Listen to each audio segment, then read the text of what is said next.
Josh Hammer from Newsweek, senior editor-at-large, host of America on Trial, and the author of Israel and Civilization. Kind of a small topic on that one. Josh, how are you? Glenn, my friend, I'm doing great. How are you, sir?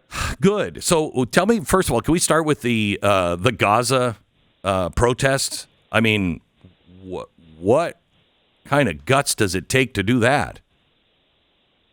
Well, it takes tremendous guts, and it is tragic that some of the individuals that we've seen thus far who have risen up against Hamas have been thrown into prison already, or at least according to reports, at least one or two potentially have actually been killed by Hamas. I mean, this is not surprising, unfortunately, Glenn. You're dealing here with a totalitarian Islamist death cult that is trying to take Gaza back to the 7th century and frankly, to take whatever territory they can and back to that time period as well. But it takes tremendous guts.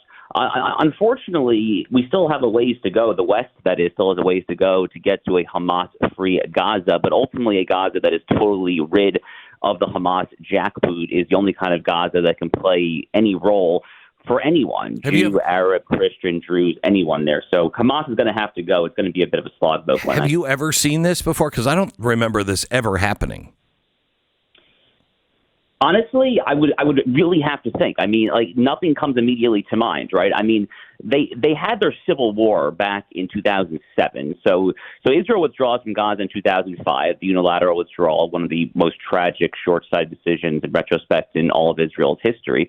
And then 2 years later, there's this bloody civil war on the streets of Gaza between Hamas and Fatah. That's the purportedly more moderate group led by Mahmoud Abbas.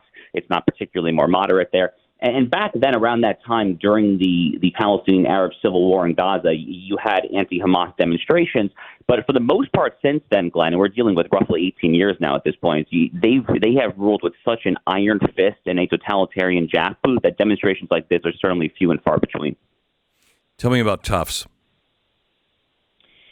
Look, you're dealing here with people that have to go. I mean, whether it's a situation at Tufts, whether it's this kidney doctor at Brown University, whether it's Mahmoud Khalil, whether it's this researcher. I saw a headline out of New Haven, Connecticut. I'm actually flying to New Haven tomorrow to give a few talks at Yale University. I saw Yale Law School is now cutting ties with a senior researcher there for her questionable ties to a terrorist organization. I mean, first of all, Glenn, what does it say about our upper echelons of American education that schools like Yale, Columbia, Tufts, which is no academic slouch in its own right? I mean, what does it say that we are dealing with the level of miscreants and jihad-connected actors on these campuses that we're even having these conversations? Oh, jeez, I've been following Yale for years. Yale had this going on right after 9/11. They were bringing people in that were jihadists. Incredible. They certainly were, and I think back to those first days as well at Harvard. I mean, after October 7th there, when there were 32, 33 Harvard student groups, whatever the exact number was, that came out in unison to blame Israel for their own Nazi-esque pogrom that was inflicted against them there. I mean, Glenn, sometimes I actually pause, and I'm not even making this up, I actually sometimes ask myself, if 9/11, God forbid, were to happen today, would the faculty lounge at Harvard, Yale, and the schools like that actually cheer for the United States or take the other side? I think it's an entirely fair question to ask. I genuinely do not know the answer. Ultimately, these deportation proceedings, whether it's Mahmoud Khalil, whether it's the Turkish student at Tufts University, the kidney doctor at Brown, the law on this is pretty straightforward. If you are not a United States citizen, if you are anything from a short-term travel visa all the way up to an LPR, i.e. a green card, if you are anywhere in that spectrum, if you are an alien, you do not have the permanent right to be here. You are simply here at the discretion of we the people. And as Justice Robert Jackson, who was actually the dissenter in the Japanese internment case of Korematsu, they called him the great dissenter because of that, as even he said in a separate 1953 case called Shaughnessy at the Supreme Court, he said that due process does not entail any alien with the right to remain here in the United States against the national will. So the law is actually pretty straightforward. What we're seeing here are these paroxysms of this sprawling anti-Trump judicial insurrection. But over the course of time, these folks are going to get deported. I feel pretty confident. So I'm very worried about, I mean, for the first time now in polls, I think it's 47% of the American people are now backing Israel. That's not good, especially when you look at, I mean, your book talks about it, Israel and civilization. Israel goes down. Those who don't support Israel, it's not going to go well for you. Israel is fundamental to the West. And the book, Glenn, Israel and Civilization, and which you wrote such a beautiful blurb for, and truly from the bottom of my heart, thank you so much for that. The word Israel in the title is something of a double entendre, where it refers to the state of Israel, but also to the children of Israel, the Jewish people. And as people have understood all throughout history, you come for the Saturday people first as a mere stepping stone to get to the Sunday people. Right. So Karl Marx is actually a great example here. Karl Marx, one of the 19th century's most infamous self-hating Jews himself, has this infamously anti-Semitic treatise called On the Jewish Question, which he publishes a few years prior to the Communist Manifesto. He's not mincing words about his dripping disdain for Judaism, the actual religion. But what was Karl Marx's actual goal? His ambitious and thank God thus far unsuccessful goal has been nothing less than the overthrowing of Western capitalism and Western Christendom, the civilization that Christians have built off of the Judaic-Jewish foundations there. So Hamas and their charter from the late 1980s, the anti-Semites are very clear. Again, you come for the original people of the book, and then eventually you will come to what the Pope many years ago referred to as the great Gentile offshoot of the original tree trunk, of the original 5 books of Moses, the children of Israel there. And then looking at the geopolitical chessboard, the capital S state of Israel is just the geopolitical version of this exact argument. They come for the state of Israel, whether it's at the World Economic Forum or the World Health Organization, the United Nations, the globalists, the transnational folks there. They come for Israel because Israel, again, represents a shining beacon of the Judeo-Christian Western civilization. But another interesting point that I argue in the book, Len, they also come after Israel because they are globalists. They hate the nation state. They hate nationalism. Yeah. Israel is actually the world's first real nation state, I argue, going back to biblical times. When King David unites the tribes of Israel in Jerusalem, that's the predecessor in antiquity to the modern post-1648 Westphalian nation state. So to their diabolical credit, they're actually being kind of logically consistent here. If your goal, a la George Soros, Open Society Foundation, Klaus Schwab, is to eradicate all borders, I call it the geopolitical version of the John Lennon song, Imagine, the worst song of all time, this notion that we're trying to eradicate all the things that make us human.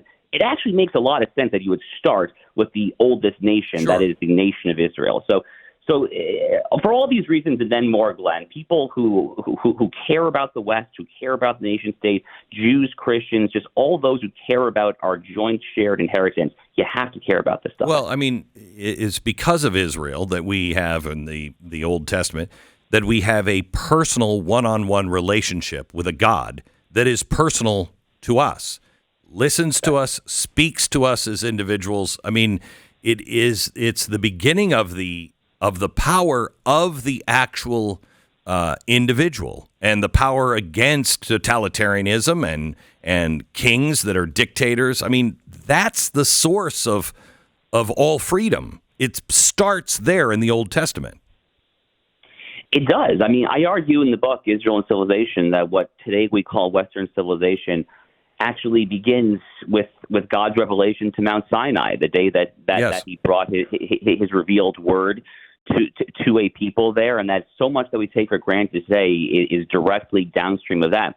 You know, Glenn, I have a very interesting example that I sometimes like to talk about. So sometimes you and I in the past have chatted about Donald Trump and the lawfare, and it's all horrible. But one thing that we've heard from the left, Glenn, over and over again, is they love to say, no one is above the law. And I agree with that. I totally agree with that.